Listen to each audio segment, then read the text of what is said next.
Hello, everyone, and welcome to another Shared News from Home. We have lots of Bachelor tea and updates to discuss. As always, I'm your host, Zachary Reality, and today I am joined by Avery Grooms and Hiba Berry. Avery, it's Friday. We have a lot of tea to discuss before the weekend. Are you ready to dive in?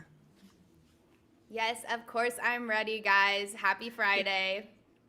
Hiba, how about Happy you? Friday. Happy Friday, you guys. I'm excited as well. I'm ready to recap everything and anything Bachelor Nation, so I can't wait. Yes, we're going to be getting into Paradise, Chris Harrison, Katie's season of The Bachelorette. We have a lot of Bachelor tea to discuss, so let's dive right in and waste no more time because there is a new reality TV couple alert that will get your favorite reality shows twisted. So I'm going to try and break it down for you. Jana Kramer, who is a country music star and actress on One Tree Hill, is now dating former Bachelorette star Graham Bunn. Now, Graham Bunn is an OG Bachelor alum. He was first on Deanna Pappas' season of The Bachelorette in season 11. He then went on to Bachelor Pad, where he had a fling with Michelle Money, and he was even on the first season of Bachelor in Paradise, where he briefly dated Ashley Frazier. Now, Jana Kramer announced that her separation with her soon-to-be ex-husband, Mike Cousin, just a couple of months ago, and she just revealed on E! Daily's Pop that she is in an entanglement with Graham Bunn. Jana is saying that she and Graham have been friends for years now, and that she is finally single and ready to give him a shot.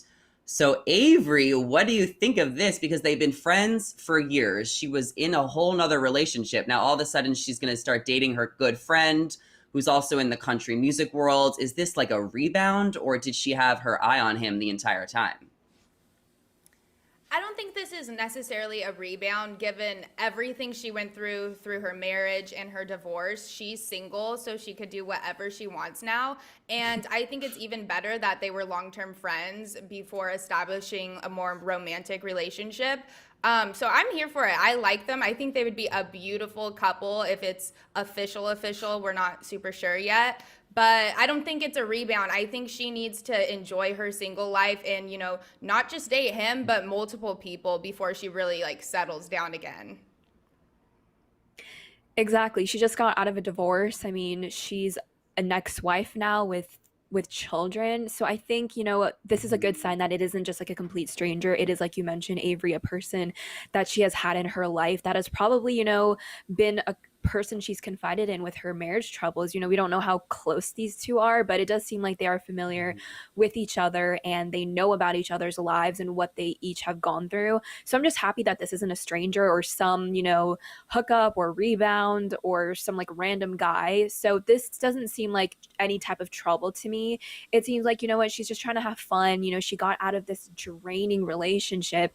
And for those who don't know, her ex-husband had, a sex addiction and has cheated on her multiple times. And that's, so traumatic to go through over and over again. So I think now it's just great for her to, again, have fun, figure out, what kind of relationship she wants now, kind of, go around and just see what the dating pool and dating style is like now, because I'm sure she hasn't dated in a while because she's been, kind of, locked up in this committed relationship. Mhm. And so I think it's just nice that she's going to have fun. She's young, she's beautiful. I mean, she's got a great personality. She's got many things going for her. So this, I am Mhm. not concerned at all. She's just doing what any other woman would do in this situation. So I have no concern at all. Yeah, I mean, getting out of a marriage must be so hard, especially when you have kids together. So I'm glad that she's back into the dating game, and dating someone that she's comfortable with is always a plus. And Graham Bunn, he was one of my favorites on The Bachelor way back in the day. You guys know, I have been watching The Bachelor for over 10 years. I remember Graham. He was like such a fan favorite. I miss him and Michelle. They were definitely the OGs. So I know that Graham is a really good guy. And this story is going to get a little more twisted. So try and follow along, because Deanna Pappas, who was the Bachelorette when Graham went on the show, revealed to Us Weekly a while back that Chrishell Stause from Selling Sunset was actually being considered to be the Bachelorette when she was being cast. And apparently that factored into Graham's decision on going on the Bachelorette, because he was dating Chrishell before he went on the show, and he actually rekindled things with Chrishell after he went on the show because he did not get Deanna's final rose. Graham recently said on the Clickbait Nation podcast that his relationship with Chrishell was one of the most mature relationships he's ever been in. But now it seems that Graham is dating Jana, and they know each other from the country music world because Graham also makes country music. So this is kind of interesting. Graham was trying to go on The Bachelorette because he thought it was going to be Chrishell, who was his ex-girlfriend. So Avery, is he like the OG guy that wasn't going on the show for the right reasons? You know, maybe, especially considering, they were dating before and then he wanted to go on the show because he thought she would be the Bachelorette. I think another red flag might be the fact that he's a musician. Like, we all know how that works. Usually they're just there for the wrong reasons also. So it's hard to say because I did end up liking him. He is just such a fellow OG member of the Bachelor family. So I don't know. I support him, but he could be the OG person who goes on there for the wrong reasons. Yes, It's and I so can't even interesting. believe. Yeah, Oh, I sorry, can't go even ahead. believe Christine was going to be the Bachelorette. I was going to Hibba. I'm like, what? Right? Can you believe this? Yeah, it's crazy because I feel like it seems like Chrishell has been around in this reality TV kind of show environment for a long time, prior to, of course, Selling Sunset, which really put her on the map. And of course, her marriage to Justin Hartley, which of course didn't work out. And she recently even posted, some MTV throwbacks that she used to be in an MTV reality show, on a dating show. So it seems like Chrishell has really been around, the entertainment space for a long time. And we do know that she initially wanted to be an actress and does want to get back into acting. But that didn't work out, and her plan B was to become a real estate agent, and that's how Selling Sunset kind of came to be. But I think it's really interesting if we did see Chrishell as a lead back in the day. I think she would have done a great job. I think she has a great personality. She's got beauty, she's got brains, she's got personality. And I think she just would have been a fun time. But I think she probably at the time didn't want to go the reality TV route because, again, she was probably just wanting to focus on acting and just booking those auditions and maybe wanting to go the method actor type of route. But regardless, I mean, she's on a reality TV show now, but in a different space as far as real estate. But regardless, I think she would have been a really interesting cast or lead, but obviously, whole different way if she was the lead, depending on who she would have ended up with, and that would have been a whole different story. But I mean, hindsight's 2020, and maybe I don't know if she'd maybe want to do it now. I think maybe it's a little too late because she's Yeah. blown up now. But I think it was just a really interesting idea and just an interesting thought that she was being considered. Was so random when I heard that because I was like, was she on The Bachelor and I didn't know about it like so long ago? I'm like, how the hell was she considered? But apparently she was like to the producer and they're trying to throw these ideas around of getting, maybe another well-known actress to be Yeah. the Bachelorette. So it would be interesting to see Chrishell as the Bachelorette now, considering what happened with Justin Hartley and that whole situation. Right. But we'll I have think to she's just doing kind fine. of wait and see.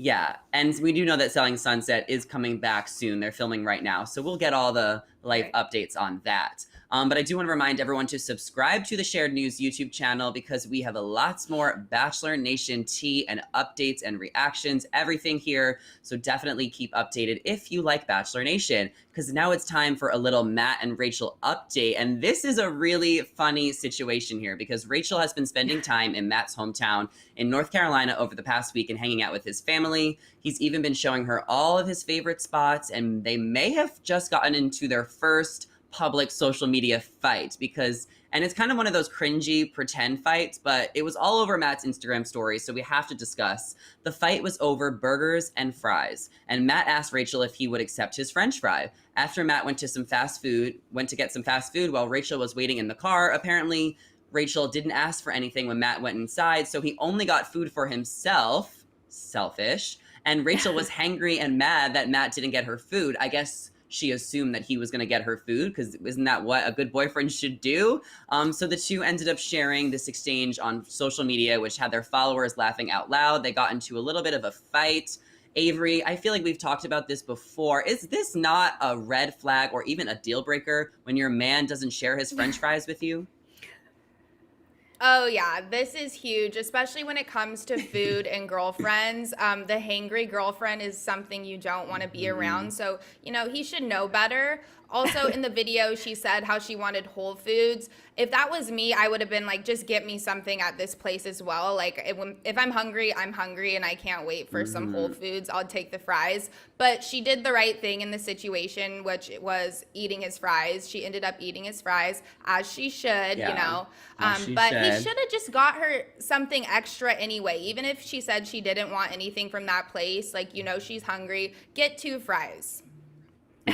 Well, we have the clip actually, and then Hiba, I want to get your reaction. But let's play this clip. We found it on Matt's Instagram story, and then we need to really see how this went down. You didn't ask if I wanted anything either. Yeah, I did. No, you didn't. I asked if you wanted something from Whole Foods. Where are we?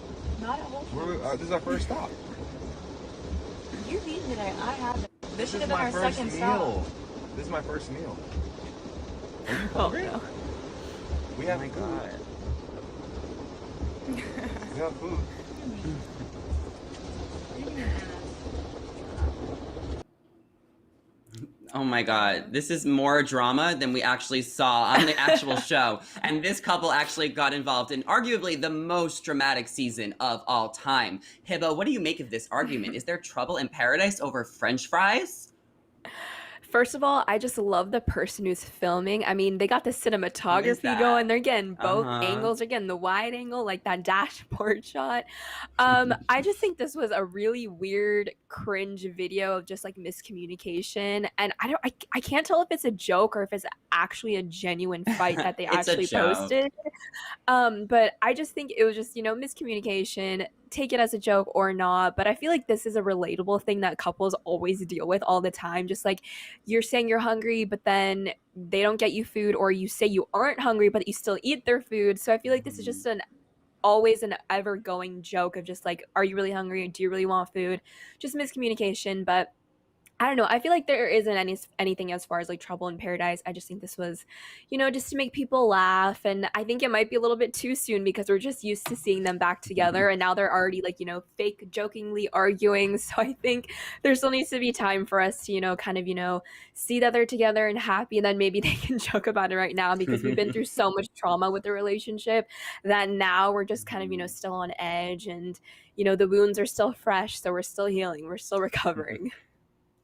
I mean, I think this makes them just more relatable as a couple. I think a lot of couples get into silly fights, especially over food. So if anything, this just makes me relate to them and like them more, because I feel like I've been there with my friends. Like, if you're not going to share your French fries with me or get me fries, you have to assume that I want fries if you're going in to get fries. Like, honestly, that is a big no-no for Matt James. Avery, is that worth Rachael breaking up with Matt, or do you think she should give him another chance?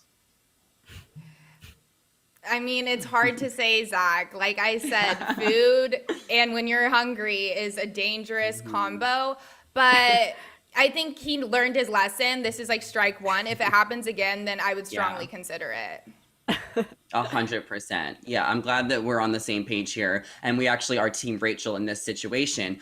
So before we move on, I want to remind everyone to like this video and leave a comment, because we will be finishing with a Q&A towards the end of the live stream. And we all know that this week it has been a lot in Bachelor Nation, and unfortunately, or fortunately, depending on what side you are on, it is confirmed that Chris Harrison is stepping away from the franchise permanently after many negotiations, a huge controversy, and an 8-figure payoff.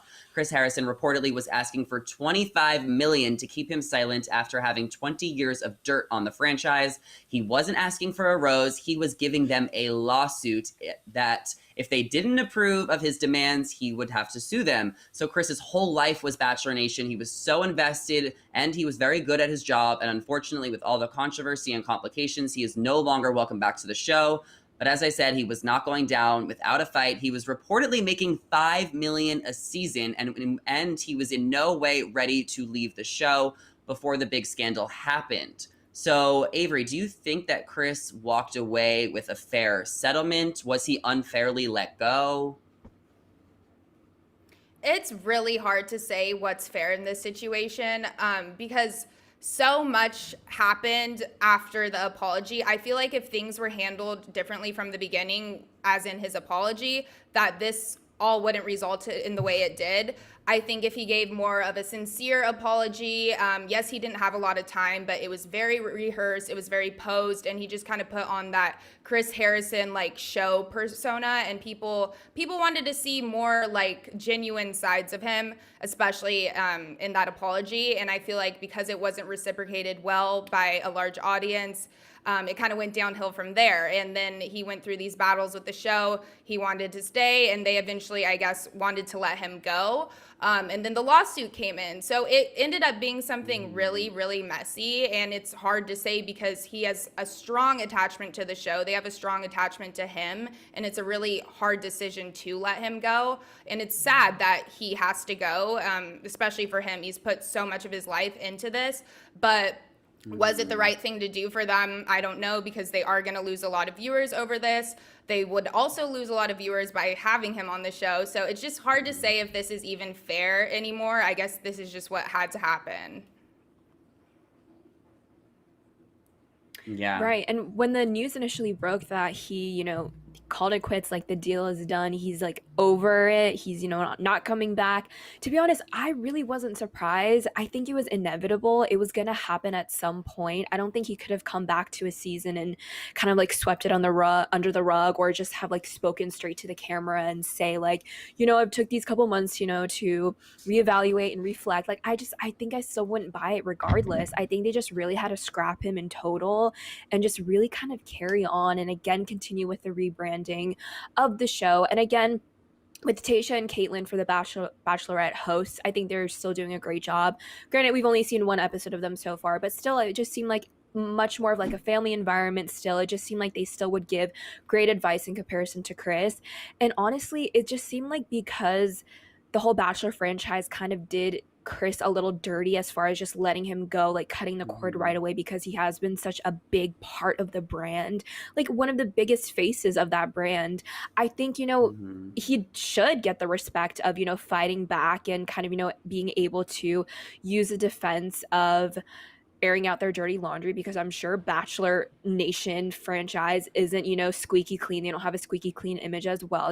Chris definitely, I'm sure, has seen a lot of things and can speak to that, and probably has a lot of receipts that we probably will never see, because, this is all lawsuit, a lot of legalities, a lot of NDAs that unfortunately will never come to light. But I don't blame him. I mean, if Chris really was done dirty, he's going to fight for this. And like the article mentioned, he has hired top lawyers, top attorneys. And it just seems like he's really trying to, get as much money as he can, because months ago, I was even thinking like, wow, Chris Harrison pre-controversy has the best gig. I mean, he just shoots these seasons of The Bachelor. He barely says any words, of course, he has the producer roles and things like that, but he just pops in throughout the season, is an advisor, does give advice to the leads and stuff like that, but has like the easiest, most chill job. He gets to travel to all these amazing places. He gets to be in these fun environments of singles who are trying to, find their love, and he gets to kind of be the dad, the father figure. Like, he had the best gig. I thought to myself, I was like, wow, people would kill for that job. And he's like basically set for life. He can do this as long as he wants. But now with this controversy, like that's all been shattered, and now he's kind of like scraping at the bottom of the barrel, trying to get as much money as he can from this network, from this brand, from this franchise. And I think 25 million will be just enough. I'm not sure exactly like what his goal was, intentionally, what the first figure was going to be. But I think regardless, he should just get as much as he can, try to milk it as much as he can, because he has been such a big part of this franchise. So it's never going to be the same. So I just hope that he gets as much as he can basically out of it, because we're never going to see him again, unfortunately. Yeah, and it's honestly so sad as a longtime viewer to just see him go out this way on these terms. It really felt like the show wasn't giving him any grace. I don't think they even gave him a fair chance to really tell his side of the story in a follow-up interview, or give him like a proper goodbye after 20 years of the franchise. So I think that they did kind of do him dirty, but I am glad that he is getting reciprocated with about, it's reported it's 25 million, but it could be 10 million, it could be 50 million. It's a lot of money, more money than we all have combined. I mean, like literally all of us watching as well. But the thing is, Chris didn't get to say that proper goodbye, because after the big scandal, Chris was given the opportunity to go on Good Morning America, to be interviewed by Michael Strahan for a chance to speak his side of the story and possibly clear his name. So Chris thought, because GMA is an ABC show, that this interview would clear up his image and that he could apologize to the public for his past actions. However, the interview did not go as planned, because the host, Michael Strahan, did not have his back. At the end of the interview, Strahan said that it was a surface level apology, and that he probably would have, and that Chris probably just wanted his job back. Chris felt that that made him look even worse than he did before, and resulted into this domino effect So, and a lot of people online also thought that Chris's apology was very rehearsed and it was very scripted. Mhm. There was kind of this time limit on GMA, but Avery, do you think that Strahan maybe made it work worse for Chris? Or was he, as a black man, trying to defend his people and hold Chris accountable? Or do you think that Chris just messed up and wasn't super authentic in the interview? I mean, he was the person interviewing him, and I think he was basically just expressing how he felt after the interview, which I know a lot of us at home watching felt the same way as well. So he was just saying what everyone else was thinking. In Chris's defense, I think it should have been something that was a sit down interview. I think it should have been a lot longer than it was. It was very quick, short, through the point. On Zoom, and like we already said, it felt very rehearsed. It felt very surface level, and it wasn't convincing enough. Like, it didn't earn enough people's trust to be like, okay, yeah, have him back on the show. It was just one of those things where he just kind of put on another performance, and that was not the time to do that. So, at the end of the day, it didn't seem that believable, and I think that's why Strahan ended up saying that. But also, a lot of people were thinking the same thing as well. Yeah, I agree. I think the arrangement was PR all over it. There was nothing genuine, nothing that actually was believable that it actually came from him. It just seemed like a publicist just wrote up a script, put it on a teleprompter, and told Chris to read off of it. It just was there was a big disconnect. It just didn't seem genuine. And I think, again, like you mentioned, Avery, a sit down interview would have been a great opportunity because he could have been put on the spot. I don't think he should have been vetted with any questions that were probably going to be asked because, again, he needs to think on his toes and reply in a very genuine way because that is so transparent. You'll be able to see it on camera, and that's what will make the audience believe you, and that's when your redemption story can begin. And because that was his first sign to redeem himself and he failed miserably and completely in front of all of the America, it just, it kind of went onto this downward spiral, and us just not seeing any more of him. He just kind of went radio silent after that interview aired, and it didn't seem like he was trying to reach out to like communities and learn like Rachael was, and it didn't seem like he was really in it. He just thought this apology would fix everything, and clearly it didn't. And clearly, this is what the outcome was him just getting completely booted off the entire franchise. Yeah, I wish that he would have gotten another opportunity to really, or like an opportunity to begin with, to kind of have a more of a sit down interview where there wasn't a time crutch. I know that on the Good Morning America interview, it was only like 6 minutes long, that they were filming a whole show. I wish that he kind of got like a segment maybe on The Bachelor where he could have been put in the hot seat and really was able to discuss everything. Because now it just seems like Chris Harrison is leaving and now he's getting paid to say silent. So it doesn't really sit well with me after he was on the show for 20 years.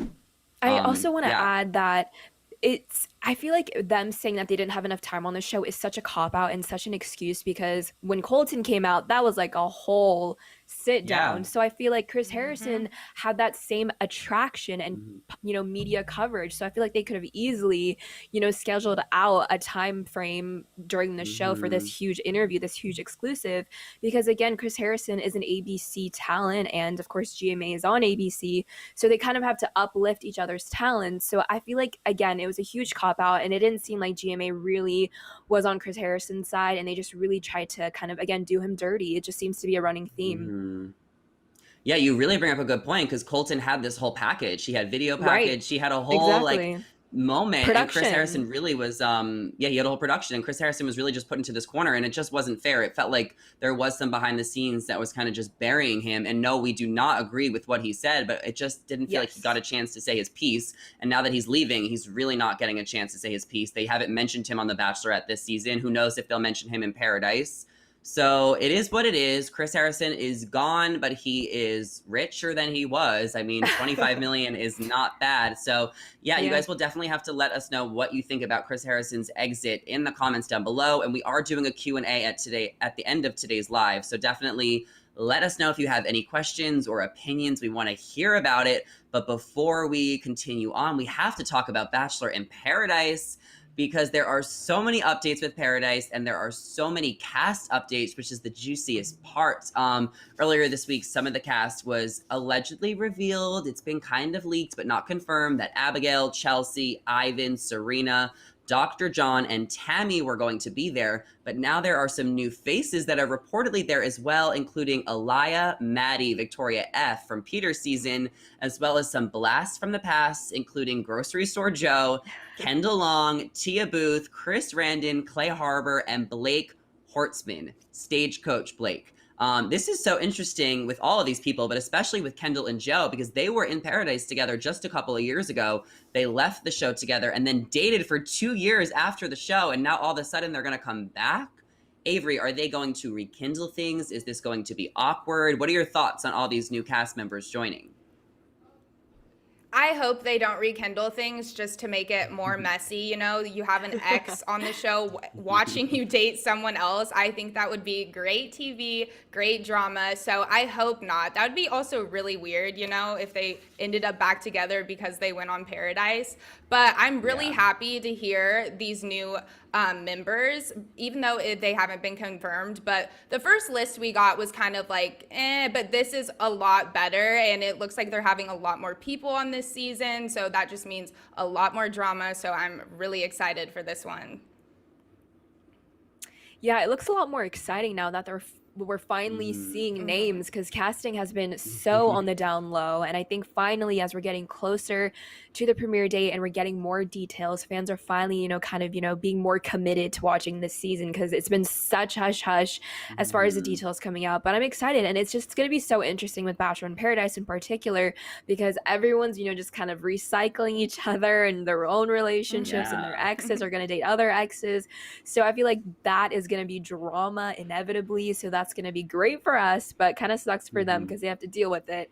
But I just think there's so much more temptation, especially them being, you know, in this exotic tropical location to, you know, add on to that environment. So I think as far as the casting right now, I don't know if any of those have been confirmed 100% by ABC, but, you know, definitely good speculation to have. I think it's going to be exciting. And finally, you know, with those hosts that are going to come, it's just going to add another dynamic. And I think it's just going to be a fresh, again, take on this whole rebrand that they're doing. Yeah, well, it's interesting that you mentioned the host, because there are these new rotating celebrity hosts that are taking over for Chris Harrison, including David Spade, Lance Bass, Titus Burgess, and Little John. And former Bachelor in Paradise alum Tanner Tolbert took to his Instagram stories this week to shade ABC's decision for making this call. Tanner says he watches the show for the love and the drama, and he thinks that putting all of these celebrity hosts will take away from the enjoyment of the show. Tanner stresses, as a longtime fan and alum, that he wants ABC to get their host situation together because it is a mess. Avery, is this too big of a mess, having all of these hosts? Is Tanner being a drama queen, or does he have a point? No, I completely agree with Tanner. I even mentioned this in the last live that having all these hosts are going to take away from the contestants, especially given all these new contestants that just got added to the list. It's going to already be a huge cast. We don't need a new celebrity host every week. That's really not what the show's about. It's not called Celebrity Hosts. And it's not really a main premise of the show, especially in Paradise. So I don't know. They really do need to get it together, because viewers like consistency, especially when it comes to watching shows like this. And the host should never, ever take away from the contestants. But now it's kind of like almost a new lead every week, like a new celebrity host. So I think it is going to make it kind of like a jumbled mess and take away from what the show's actually about. But who knows what ABC is going to just pull off, because sometimes they do surprise me. I just have to see how they navigate this one. That's interesting. This is a tough one, because I want to give Bachelor in Paradise the benefit of the doubt. You know, of course, I'm going to keep saying with the whole rebranding of the show, I just think it's going to add a different take, a different audience, maybe that might be a fan of these celebrities, you know, maybe just gain some more attraction, you know, just more of a new vibe with this new season. And I do understand the point and the perspective of how we can take away from the show. I mean, we did have those concerns with, for example, the Bachelorette season with Tayshia and Caitlyn taking away the spotlight from Katie. And I don't really see that happening. And, you know, granted, it has been just one episode in, but because there are bigger names with Bachelor in Paradise, I feel like that might be something that's a little bit more tricky for them to balance. And again, just to not make it all about the celebrity hosting and, you know, dropping in and having, you know, their 15 minutes on the show, because it is really about the contestants and the previous alums from the Bachelor franchises. So I think maybe that the hosts are just going to be there for like a comedic effect, just, maybe add some jokes here and there, maybe just some personality bits, things like that. Lil Jon was really interesting. I love Lil Jon, so that will be an interesting interaction with the contestants. But I think as far as they keep it clean and fresh and not super about the celebrities, and they don't take away too much again from the contestants, which again will be a very tricky balance. They should be in the clear, I think, but this is very tricky, so it's kind of a gray area for me to say whether this will be a hit or miss. I'm glad that we have these new names, especially some of the blasts from the past, because the list that we got earlier this week was just a kind of lame. We didn't know everyone on it. They were all like first boots. So I'm glad that there is getting to be a little bit more drama. And I do want to go on record and say that I am not here for the celebrity host. I do not like it at all. I would have liked to see just Wells do it, or I would have liked to see Chris Harrison come back in some capacity that was comfortable for everybody. And I'm just not here for the celebrity host. I'm obviously going to be watching regardless, but I am just not super into it. And we are going to now move on to the Bachelorette, Katie Thurston. But Hiba, we have not had you on all week, and I know you watched the premiere, so I'm curious who a couple of your favorites are. Ooh, okay. Obviously, Greg, I mean, he was on fire on Twitter. I mean, everyone, I think all of America fell in love with him besides just Katie. And I think it was just a really interesting interaction that she had. There's cute, like, awkward moments, of course, with the cat man, the cat suit. James, who was in the box, I mean, he was just like this handsome guy that just came out of a freaking box. He was just waiting in there. So I think there was a lot of fun moments, and again, very awkward moments, and that's just who Katie is. I mean, she's always the girl next door. And I think, we really got to watch out for Greg, because again, it seems like he's predicted to have a lot of camera time. We'll talk about it a little bit later, but he is going to get the first one-on-one date as well. So I think, all the guys really better watch out for Greg, because he might be the top pick. Oh yeah, Greg is for sure a cutie. Now, Katie Thurston has been doing interviews all week, and she actually is letting some details slip about what she thinks of Bachelor in Paradise. So let's take a look at this clip. I'm more focused on actually my exes showing up to Paradise, because I know some of them are. And I have friends who are in Paradise, so it's just going to be a very interesting season for me to watch in general. Ooh, her exes are going to Paradise, which means that some of the guys on the show this season are going to be in Paradise, dating some of her friends from Matt James's season. I feel like she has a pretty good attitude about it, right, Avery?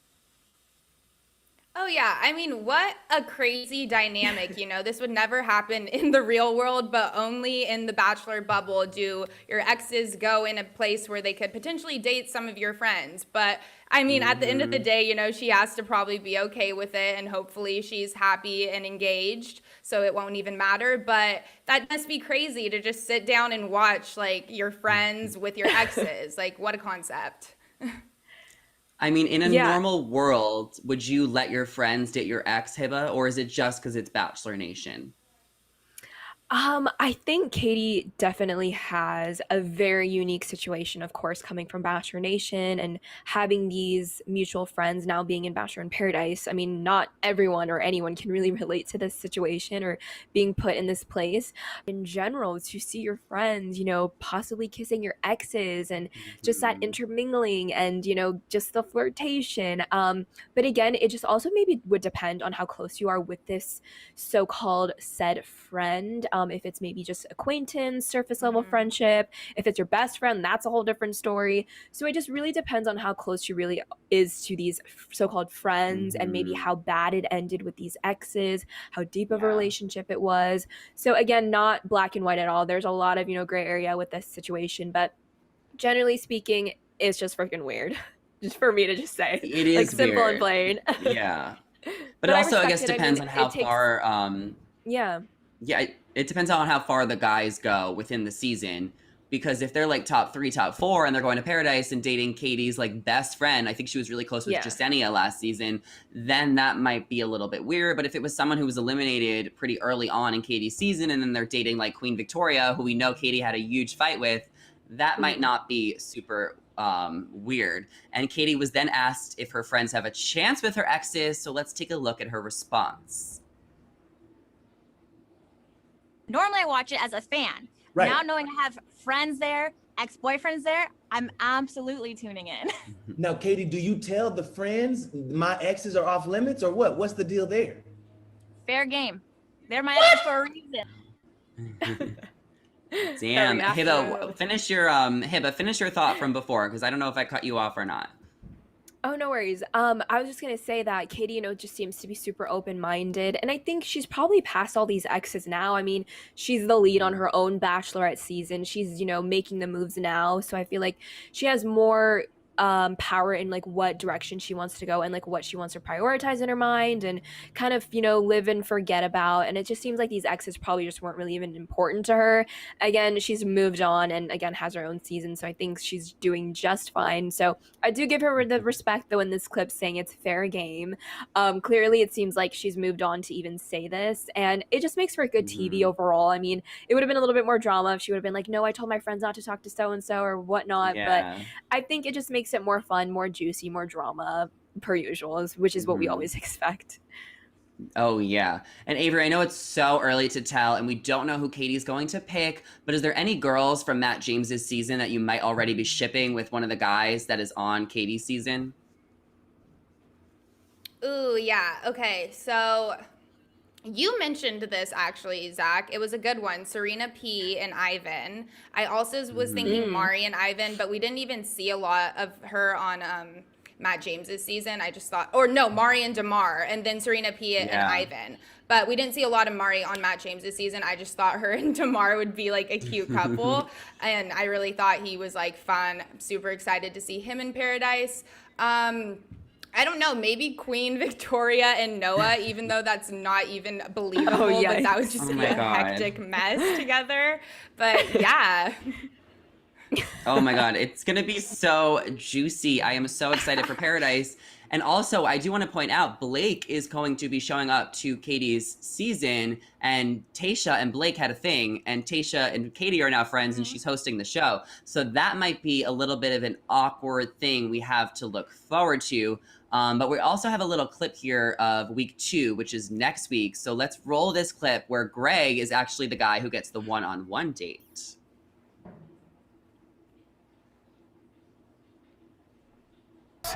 Let's and check Monday, it out. Katie's getting vibes that are good. Am I falling for him? It feels like. Ooh, Hiba, is she falling for Greg already? You know what? Ever since that pasta necklace, I think she's been sold. I mean, Neil Lane better step up, okay, because she's already, swooning over this pasta necklace. But again, I think he's just such a front runner, and Twitter was really like on freaking fire. Like every tweet was like, "Oh my God, Greg! Oh my God, Greg! Like he's the one. He's the one." So. I think he has a really good chance. And again, I feel like I'm speaking too soon, but it just seems like the connection was there. And, of course, there was other connections with other men as well. But I just think he was at the forefront. He was just a front runner from the beginning. And he's so effortless, and just the awkwardness just makes him more attractive, I feel like. And Katie loves that. And I feel like they would balance each other out really well, because it seems like Katie's the more outgoing person and Greg is a little bit more reserved and shy. But yeah, the signs are looking really good right now. But again, it's just the first episode, so I'm saying a lot. I'm expecting a lot, but anything can happen, of course. It almost seems too obvious that Greg is going to be the winner and the favorite. But I mean, I'm falling for him too, Katie. So we're in the same boat here. But not all of the guys have this crystal clear image, just like Greg does. And in this next clip, we're going to look at this one guy who might be here for just followers and fame. So let's take a look at another sneak peek. Bad. He said that you're here for fame. And I get to raise my followers. I get to be looked at on national television. ugly. Avery, are you going on the show to raise your followers in fame? Absolutely. I love this guy. Like, respect for him for just being so blatantly honest. Like, no one does that. I'm sure a lot of people maybe have that in the back of their mind, but he's literally just out here saying, I'm only here for followers. Like, I kind of respect it. Like, I kind of like it, but it's crazy just because it's something new and different, and we never see it, but it's going to get bad for him for sure. That's going to get him sent home if he says that out loud. So I don't know why It's he's just doing funny. that. Plus, I think that this guy, Carl, I believe, is like mocking somebody else who's here for followers and fame. I don't think he's talking about himself. Yeah, Hiba, I was gonna how did say you that. interpret that? Yeah, I was gonna say because he was doing like air quotes, like trying to imitate someone. So I don't think he was talking about, or I don't think it was about him specifically. And it seemed like in this situation, Carl, I believe, the person that we have on the screen right now, I think he seems to maybe be the snitch that goes to Katie and tries to like tell her, like, hey, so and so is here. Maybe I think his name's Jordan. This one is here for the followers and the fame. But again, with these jump cuts, with this editing, it could really be either or. It could be totally vice versa. But again, the promo just seems like Jordan will be painted as the bad guy here for followers and the fame. But that's kind of surprising to me. I feel like I would have expected someone else, or maybe he's just, Jordan's a really good actor, because the first episode, when he first sat down with Katie, I mean, you can tell he was so nervous. Like, he was like sweating and everything, very awkward. And he's like this tall, handsome guy. So I wouldn't have expected him to be so nervous. But if he's like completely faking that and honestly just here for the followers and the fame, then I mean, give him a freaking Oscar, because I did not expect him to be the one. But again, it's just interesting to see, you know, who's going to be the snitch in the situation. Will it maybe, you know, help them in the long run? We'll see. But yeah, this is going to be an interesting scene that will unfold. Yeah, it looks like there's gonna be some drama on week 2. We didn't get a lot of drama on week 1 because there was all these limo entrances. So I'm ready for the drama, okay? It's gonna be juicy. And Katie is not having it, because you guys know she is here for an engagement. She's here for a husband. So let's take a look at this when Katie finds out that somebody might not be here for the right reasons. If you are not here for me, if you are not here for an engagement, then get out. Period. Avery, would you handle it like Katie is handling it, or would you be a little bit more graceful? Because maybe Katie's here for the followers and the fame as well. No, absolutely. I would handle it the same way, and they would get eliminated out the door on the spot. We would not even need to have a conversation about it. But whoever is saying this, like, how dumb are they? Have they never watched the show? Like, you don't get away with saying things to anyone and no one knowing about it, especially stuff like that. So I feel like they didn't even do the research if they did just want followers out of this, because this is not, they're not navigating it correctly. Avery for Bachelorette. I really want to see it. Yes, thank you. Yeah, let's Hey, not. but how do you react to this? I think Katie, again, I'm not surprised she handled it like this. She's very confrontational. She's going to tell you like it is. She's going to address you in front of the crowd. She's going to call you out maybe by name. We'll see. But I think, again, she's always no nonsense Katie. And that's what we love about her, is that she is no BS. She will tell you, she'll call you out. And I think it's a great way that she did it in front of the whole group, because it will kind of like scare them straight. And again, if they do continue to fake it and be like, oh shoot, like she's like catching on, like maybe I should just act like I really am in love with her, it's going to be so transparent. And Katie, again, will be able to sniff it out real quick and send your ass home, basically. And it's going to be interesting to see the reaction. What will it be like after, you know, she says that statement? Maybe see if anyone comes forward or points fingers. So that's a moment that we really are going to look forward to. That's going to be interesting. Yeah, and it's only week 2. It's only her first meltdown of the season. I know we're going to be getting a lot more meltdowns. There was the extended trailer that they gave us at the end of the last week's episode. So it's going to be a really good season. We all here are so invested, and we want to know what you guys think. So now is the time. We're going to open it up to you guys. Comment below in the live chat. Ask us a question. Give your opinion. We can talk about Graham Bunn and Jana Kramer, or we can talk about Chris Harrison leaving, Bachelor in Paradise, Katie's season. So much to discuss. We really ran through everything that went down in Bachelor Nation. This has been the most hectic week ever in Bachelor Nation. Like, there was just so many news every single day. So I really want to know what all of our listeners think of this. I mean, Avery, what was like the biggest surprise to you this week in Bachelor Nation? That one's hard to say. I would say when I saw you met Katie, I was like, wait, what? He didn't invite me? I wanted to go. But also, can we talk about your podcast for a second? You also had someone who's currently on her season. You interviewed him, which is crazy, because I don't think anyone has. Oh, last season. Okay, but still, props to you. Yeah, so I had Garen Flowers on my podcast. Oh, yeah. And he did spill some tea. I mean, I guess we can bring it up here. We can share it. He was on Claire's season, and he actually provided me a little bit of tea about the dodgeball date and the whole Yosef situation. And he actually told me that a lot of the guys were actually on Team Yosef. They actually didn't think it was appropriate that they all were stripping for the dodgeball, and they thought it was a Claire thing because Tayshia would have never asked them to do that. And Garen is also friends with Katie in real life, and he did share some tea about this upcoming season, and it's going to be dramatic. And he did say that Blake is going to make a big bombshell. So definitely everyone needs to stay tuned for this season. And yes, I did meet Katie, and she is absolutely amazing. So I hope that everyone really falls in love with her. And Shanice is here. She's saying that's Thomas, not Jordan. I mean, Hiba, how many guys can you name so far? There's 22 left. How many of them do you know by name? Probably like 3. 3? Which That's one? it, but Okay, yes. wait. This Guys, guy, I yes. wrote in my notes that I liked Thomas from night 1, so he must be liked an him excellent too. actor. Yeah. I was like, okay, And like he that- seems so that's nervous Thomas. and like genuine, and like he's Yeah. saying he's so nervous to meet Katie and sit down with her. So I was like, oh my gosh, like I'm like rooting for him. But now with this, promo, I'm like, am I rooting for him? Question mark. But Thomas, not Jordan. Thomas, got it. Yeah. And wearing a salmon suit does not do you any good because Landon showed up night 1 in his salmon suit and he got booted, and it looks like this guy is getting booted next. So I don't know. I'm calling it now. The salmon suit curse is definitely a thing. As far as all the guys, I really can only know like off the top of my head, like Carl, Andrew, Greg.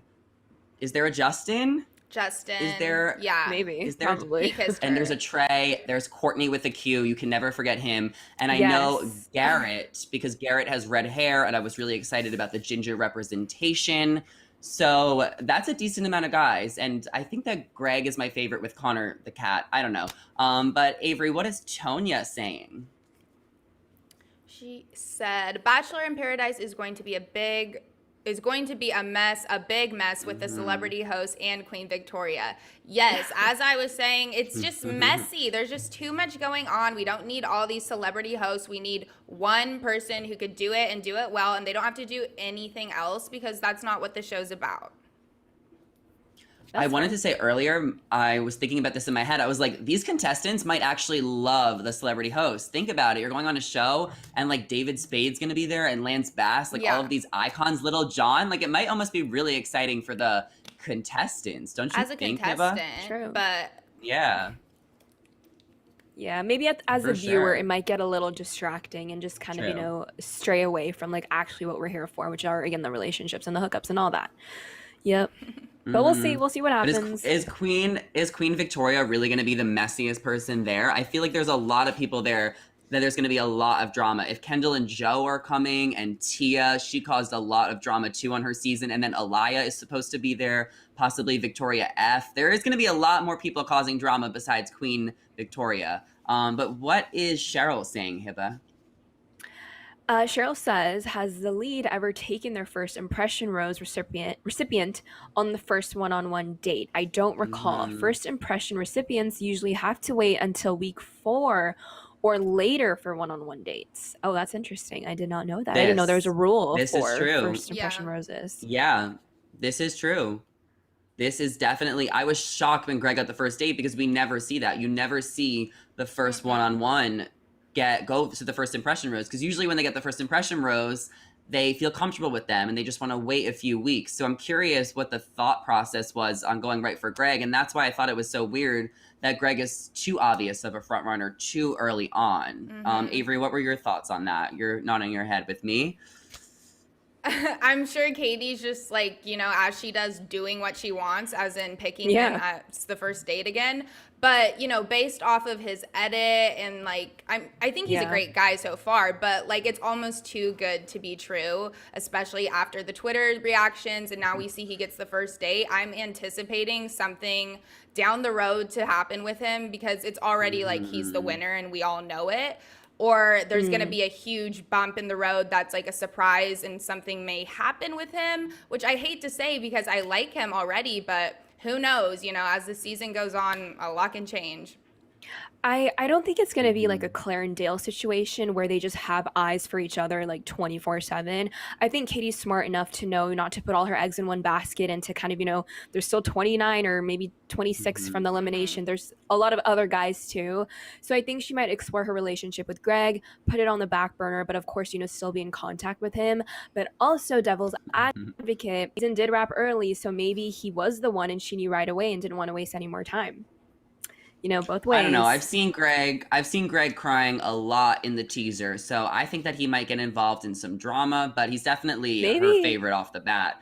But Natalie is saying, is it possible that Bennett is not going to Paradise because he knows that Kelly is not going to be there? Yes, and I mentioned this to Avery earlier. I was like, Bennett is not going to go to Paradise if Kelly's not there because Bennett has made it so crystal clear to everyone, including her ex Peter, that he is in love with Kelly, wants to marry Kelly, wants to have her babies. He's obsessed with Kelly. So it wouldn't make sense for him to go to Paradise when he's made that so clear for 4 or 5 months. Like, he has been nonstop talking about Kelly. So if she's not going to be there, it doesn't make sense for Bennett to be there. But I would have loved to see Bennett and Noah square off again for a round 2. Avery, are you thinking the same thing I'm thinking, or do you think Bennett actually might show up? I don't know. He's being way too pushy and clingy with this whole Kelly thing. Like, that's definitely not going to get her to come around. And I feel like if you have the opportunity to go to Paradise, which I know he did, and maybe he will go, but he should take it. Kelly's one girl, and there's, how many girls in Paradise? He should at least just try. 30. And who knows? Maybe Kelly might show up. We know she's already in Mexico. There's a possibility. So he should go. He's doing too much with this whole Kelly thing. He's always doing too much. But Hiba, who do you think that Bennett would be with, out of the people we named? Do you ship him with anyone? I think he might be coming on too strong for Kelly. And I think he's also maybe doing the situation where he's putting all his eggs in one basket and should probably come on Bachelor in Paradise just to see what else is out there. Because maybe Kelly might not feel the same way or might not feel as passionately as he is. Yeah, so maybe he should kind of, relax and, take a couple of social cues and be like, okay, she's not into me. Maybe I should go on Bachelor in Paradise and explore some, more realistic options instead of just kind of locking his eyes on her, which can kind of be a little creepy. And I might be smelling a restraining order coming up soon. But oh my gosh. I think he should, maybe just dabble in Bachelor in Paradise and see what else is out there. Yeah, he could be with McKenna or maybe Queen Victoria. There's other options, Bennett. Oh my God. Avery, what is Cheryl saying? She said, Greg being first impression and first one-on-one equals they fall hard and it may really hurt. Absolutely, because he is not the only person on this show. I don't know, thinking logically, was that the right thing to do? Give him the first impression rose and the first date, or should you go explore someone else more? It's hard to say because she's also just going after what she wants. She's following her heart in the situation. But yes, that means she's already going to have so many feelings for him and no one else. So we'll have to see how this turns out. Yes, I love the way you think, Cheryl. I feel like we're on the same page here with this whole Greg situation. But I think maybe she just really likes him and wants to go on that date to solidify it, and then we'll see other options. But Hiba, Terrence, who is one of our frequent livers, so what's up, Terrence, is getting into some Chris tea. So what is he saying? Terrence says, I disagree that Chris did dirty. If he didn't do that interview the way he did, none of this would have happened. Words and actions have consequences, and he has to live with this. Well, of course, absolutely. I mean, he knows what he said. And again, like we mentioned earlier, we don't agree with what Chris said, but it just seems like, again, Chris as a person and, the way that the apology went through, it just wasn't done in a genuine way. And I'm sure we all can agree with that. And of course, he does have to face the consequences. And again, I wasn't personally surprised that he was let go of the whole entire franchise.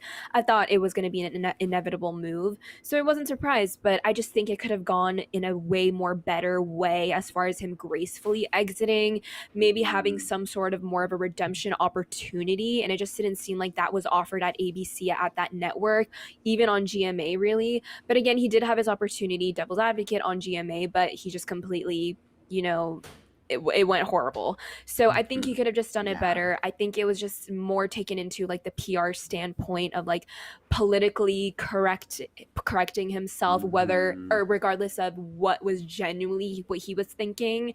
And I just think that maybe there were some conversations behind closed doors where maybe the publicist did say like, hey Chris, no, we don't want you to say those genuine words. You need to have more of a PC approach to this because it is, you know, dealing with the network and dealing with, you know, contracts and things like that with this franchise. So we don't know exactly what went on behind closed doors. Maybe Chris wanted to, you know, speak from the heart and no prompter or, you know, script prepared. We just don't know.